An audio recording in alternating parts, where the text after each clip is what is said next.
Hey everybody, thanks for stopping by. This is Bat Merc. Today I'm going to be reviewing The Punisher Red Band number 2.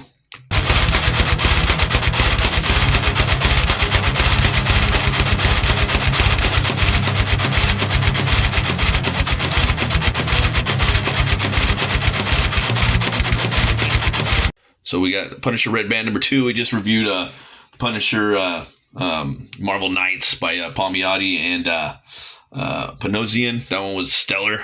The first issue of Red Band was aight. Okay, I ain't gonna fluff it up or nothing like that. We got a pretty cool cover right here. Pretty decent. He's about to take on looks like a SWAT team almost. Like they're all coming in at him. It really sells the book. It's really, I can't wait to get into it. Yeah. So we come upon the first page right here. I like this right here. After retired Marine Frank Castle's wife and children were killed by stray gunfire during a shootout in Central Park, he became a one-man vigilante, war on crime. Armed with a vast arsenal and a grim determination, he became the Punisher. Okay. So far, after waking up amid the apparent post-shootout chaos on a burning drug smuggling ship in New York Harbor, a gravely injured Punisher narrowly escaped captured by the police force.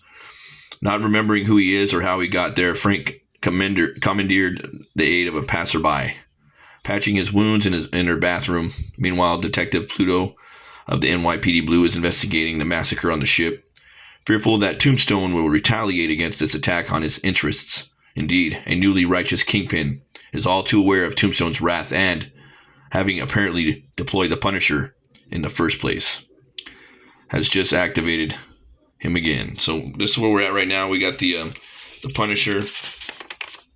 He's look, we got here Marvel Hall of Fame Eisner winners, huh? John Romita Jr. Man, a lot of people don't like his art, but a lot of artists do. I love his art, man. I love his art. I can't wait for his. He's got a vigilante book coming out called Psychic Sam. So I should be getting that in the mail any day by Mark Miller. Mark Millar. I don't know. Is it Miller? Millar? Or Miller? I don't know. It's hard to say. It's hard to say sometimes.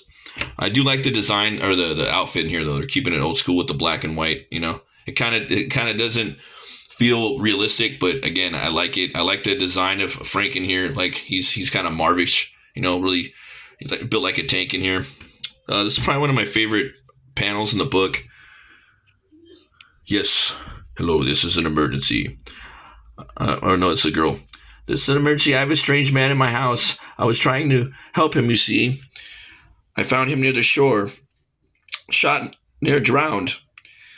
He'd gotten into some real trouble, but then I realized he's just injured in the head, too. So she's got a lot of bullets right there coming in. Nice little shot right there. It's probably my favorite page in the book. Massive hands. He wants guns. That's what he said. Guns. Do you have guns? Guns. Give me your guns.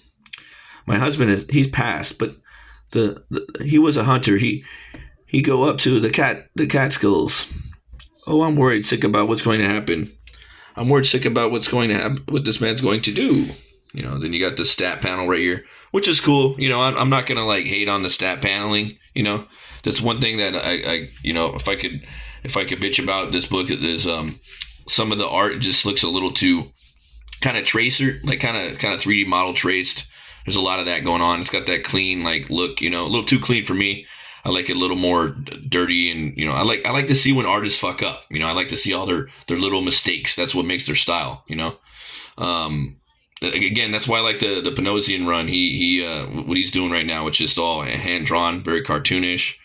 But this guy knows what he's doing. It's just it feels like he might be taking some shortcuts. He's a bad man. I could see that now. A very bad man. I could blam. Oh dear, keys.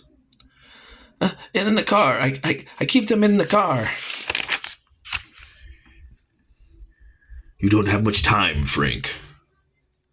It's come to my attention that a shipment has arrived at the Red Hook container terminal. The container number has been swapped several times. So the logbooks will track it in as it's coming from Costa Rica, when in fact its point of origin is Kurdistan. The container is full of people, Frank. They are to be trafficked, sold into sexual slavery. Most humans are cannibals, I've decided. They feed on others. But not you and I, Frank. We eat ourselves. We eat our eyes when we see the torn flesh and broken bones of all the victims around us. We eat our ears when we choose to listen to their screaming and sobbing. We eat our hearts when we allow ourselves to care. He's just like, why are you stripping down, fool? What you doing? Come on, man. So we got a nice shot right here. Go eat, Frank. Eat for us both. Eat for the both of us. If this container enters Manhattan, it will be too late. So you're getting this car chase right here. This looks awesome. This is one regret I have is I didn't pick up this book.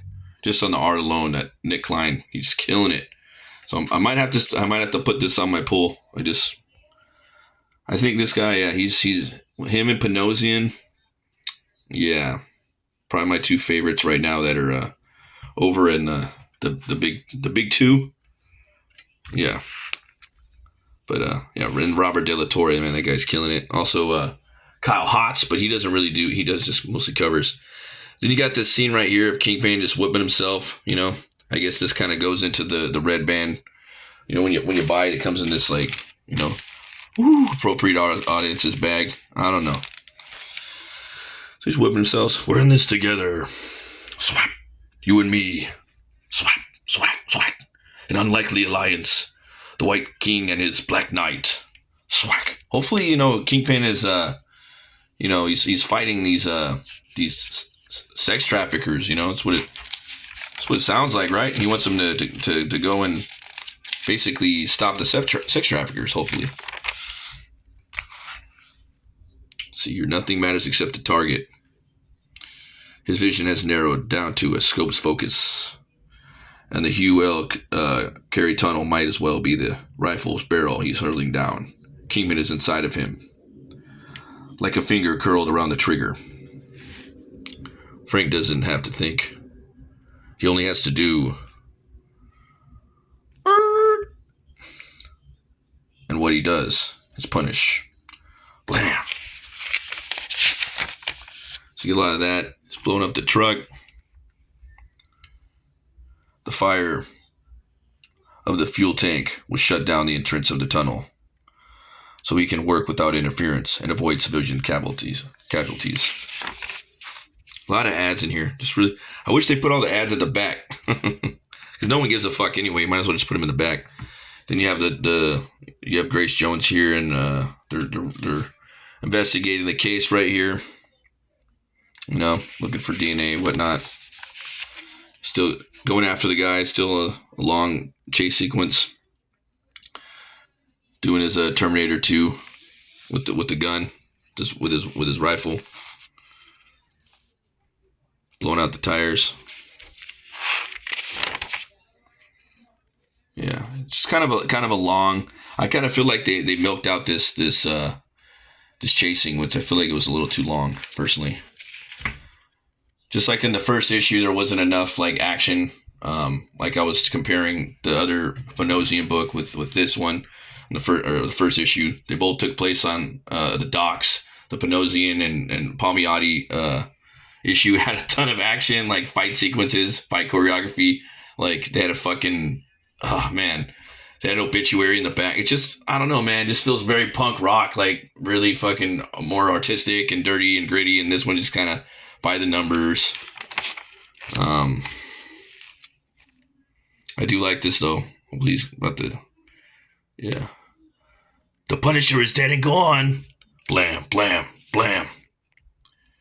Fuck you. Oh, damn. I hate that, man. I'm tired of these ads. Just keep turning it. And now they got microchip right here. So we really don't know what's going on. Punisher is, or the Kingpin is evil. Then the cop partner, Grace Jones' partner, gets abducted by the Kingpin. And, yeah, he gets his hand blown off right there. That was pretty cool. Gonna fucking kill you, man. Gonna kill you so hard. I'm gonna kill you so hard, man. I'm gonna kill you so hard, yo. Jeez. You stay dead. Why won't you stay dead? And then it just ends right there. I feel like it was just. I feel like the car sequence just kind of milked out a little too long in the book. I don't know. We could have used a couple more pages. They apologize that there's no no fan mail in the back. Look alive, Marvelites. At the time of this issue's publication, Punisher Red Band #1 isn't even on sale yet, and so we don't have any letters for you to run in the letter column just yet. But that doesn't mean we don't want them. Is this the best Punisher comic ever? The worst? Either way, we want to hear from you. Write us at Marvel, you're okay to print, blah blah blah. So yeah, go write it in. What do you guys think? I do reviews. I don't have time to write. I got comic books and stuff like that to make myself. But yeah, I don't know. I figured the cover is a little misleading. Obviously, the cover doesn't have to reflect what's in the issue, but come on, man. There should have been at least a fucking shootout. There was a little, he shot at the old lady. Kingpin whipped himself a couple times. He flogged himself. And then he blew the guys. He blew up he stopped the truck, which was okay, and he blew the guy's hand off. I just figured I feel like there could have been like a little fight scene in there. I don't know, but it had a couple funny beats in there, and it was okay. It was okay. I wasn't it didn't blow me away or nothing. So I definitely give it one horn up. Thanks everybody for stopping by. I appreciate it. Everyone that's been stopping by and watching the live draw streams. Right now we're doing Badass versus Sauron, Lord of the Rings. So I'm going to be drawing this later on this week. So if you guys catch me drawing live, it'll be probably late at some time. Midnight Pacific, probably 3 a.m. everywhere else. And we're going to see who wins this battle right here. And thanks everybody for watching. Always remember to be bold, be brave, and roll the bones. Roll. I'll see you guys next time. Peace.